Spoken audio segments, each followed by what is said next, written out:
안녕하세요. 리포트 오늘 구독자 여러분. 오늘은 최근 일주일 동안 발표된 한국의 주요 경제 정책 변화와 그 의미에 대해 4가지 핵심 키워드로 정리해서 자세히 설명드리려고 합니다. 오랜만에 돌아온 뉴스와 해설 꼭 끝까지 시청해주세요. 그리고 영상 끝부분에 2025년 8월부터 400만원으로 1억 만들기 프로젝트 저의 오늘의 투자 성과가 공유되오니 관심 가지고 끝까지 시청해주세요.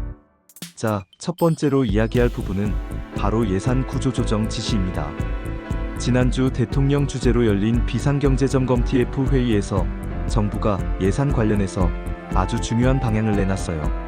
쉽게 말해 정부가 쓰던 돈을 한번 전면적으로 다시 살펴보고 꼭 필요한 곳에만 쓰자는 겁니다.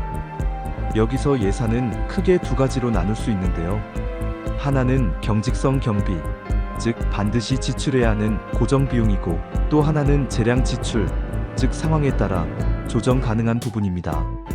이번에 정부가 강조한 것은 두 부분 모두에서 과감하게 구조 조정하라는 지침입니다. 예를 들어 지금까지 관행적으로만 계속 쓰고 있던 예산, 성과가 잘 드러나지 않는 사업들, 또 미래 변화에 크게 기여하지 않는 항목들은 과감하게 줄이거나 없애겠다는 거죠. 이런 조치가 중요한 이유는 최근 국가 재정 여건이 점점 더 어려워지고 있기 때문입니다. 코로나19 이후로 정부가 큰 돈을 써왔고 고령화 등 다른 현안까지 맞물리면서 불필요한 지출을 줄이고 꼭 필요한 분야에 집중하자는 목소리가 커진 겁니다. 이 구조 조정은 단순히 돈을 아낀다는 차원이 아니라 국가가 앞으로 집중해야 할 핵심 산업이나 미래 성장 동력 또는 민생 안정에 정말 도움이 되는 분야에 투자를 더 집중한다는 뜻이에요. 두 번째 핵심 키워드는 규제 혁신 강화입니다. 정부가 이번에 내세운 또 하나의 큰 방향이 바로 이 규제 개혁인데요. 여러분, 규제라는 게 원래는 사회 질서나 공정 경쟁, 또 안전을 위해 꼭 필요합니다. 그런데 이런 규제가 시대 변화에 맞지 않게 너무 많거나 지나치게 엄격하면 오히려 기업 활동이나 신산업 발전, 그리고 우리 일상에도 불편을 줄 수 있어요. 그래서 이번에 정부는 전면적인 규제 혁신을 다시 강조했습니다. 대표적으로 경제 관련 법률에서 기업이나 개인을 형사처벌하는 조항들, 예를 들어 사업 실패나 행정 착오에도 쉽게 벌을 주는 부분들이 너무 많다는 지적이 있었죠. 정부는 이런 형사처벌 조항을 1년 안에 얼마나 감축할 건지 구체적인 목표까지 제시하겠다고 밝혔어요. 또 신산업 규제 샌드박스처럼 새로운 아이디어와 시장이 등장하면 한시적으로 규제를 유예하거나 절차를 간소화해서 혁신이 자유롭게 이뤄질 수 있도록 하겠다는 것도 중요한 부분이죠. 시청자 여러분, 우리 주변에도 이건 좀 불필요한 규제 아닌가 하는 사례를 한 번쯤 경험해 보셨을 텐데요. 정부가 이번에 그런 부분까지 꼼꼼하게 챙기겠다는 의지를 보인 만큼 앞으로 실제 제도 개선이 얼마나 빨리 이뤄질지 주목되고 있습니다. 계속해서 세 번째, 민생 지원 정책 시행에 대해 이야기해 볼게요. 여기서 말하는 민생 지원 정책이란 우리 생활의 실제 어려움을 덜기 위한 실질적인 제도 변화와 지원 정책을 의미합니다. 최근 일주일간 발표된 내용 중 눈길을 끄는 게 바로 육아휴직 육아기, 근로시간 단축 고용안정장려금 제도 개선이에요.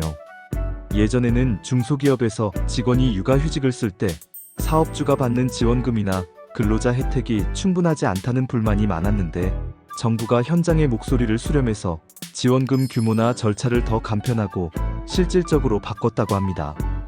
또 소기업 소상공인들이 가입하는 노란우산공제의 해약환급금, 즉 갑자기 사업을 그만두거나 힘들 때 돌려받는 돈에 대한 소득세 과세 체계도 더 합리적으로 바뀌었죠.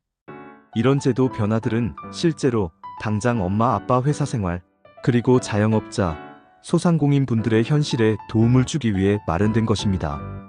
이런 정책들은 정부 홈페이지 등에서 상세히 안내하고 있으니 혹시 본인에게 해당되는지 한번 꼭 확인해 보시는 게 좋겠습니다. 마지막 4번째 단계는 소비 진작과 지원금 확대입니다. 요즘 뉴스에서 가장 자주 나오는 말, 바로 민생회복 소비 쿠폰 지급이 대표적입니다.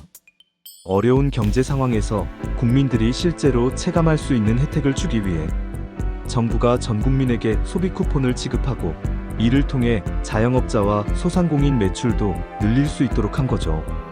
예를 들면 일정 금액의 쿠폰을 발급해서 전통시장이나 동네 식당 또는 온라인몰 등 지정된 곳에서 사용할 수 있게 해준다든지, 실제 사용한 국민 비율이 일주일 만에 80%에 달할 정도로 체감 효과가 높다는 평가를 받고 있습니다. 이뿐 아니라 정부가 소비를 늘릴 수 있는 추가 정책, 예를 들면 전기요금 할인, 교통 쿠폰 또는 문화관광 상품권 등 다양한 형태로도 지원을 검토하고 있어요. 이런 조치들은 미국, 중국 등 대외 불확실성 때문에 내수가 침체될 수 있다는 우려에 적극적으로 대응하는 전략이기도 합니다. 지금까지 최근 일주일 동안 발표된 한국 경제 정책의 핵심 변화 4가지를 쉽고 자세하게 풀어서 설명드렸는데요. 정리하면 정부 재정 효율화, 규제 혁신, 실질 민생 지원, 그리고 소비 진작이 큰 틀의 핵심이라 볼 수 있습니다. 우리 삶에 어떤 영향이 있을지, 앞으로 정책이 어떤 방향으로 발전할지 계속해서 관심 가져주셨으면 좋겠습니다.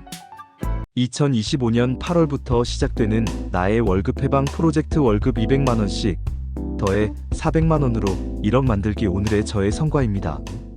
오늘 영상이 도움이 되셨다면 좋아요와 구독 부탁드리고 궁금한 점은 댓글로 남겨주시면 감사하겠습니다. 다음 시간에 뵙겠습니다. 안녕.